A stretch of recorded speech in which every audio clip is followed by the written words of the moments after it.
Do you remove protective stickers or film from new fittings and appliances?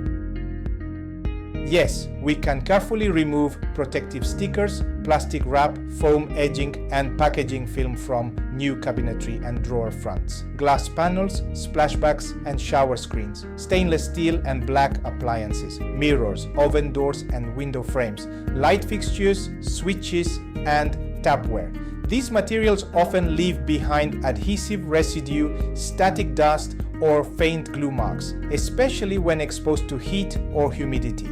Our cleaners use safe, residue-free removers, soft scrapers and microfiber cloths, detailed tools to reach tricky corners. By including this in your after-renovation clean, you save hours of frustration and prevent any accidental damage that can happen when pulling off film incorrectly. Want everything unwrapped and ready to enjoy? Just say the word, we'll handle the final reveal.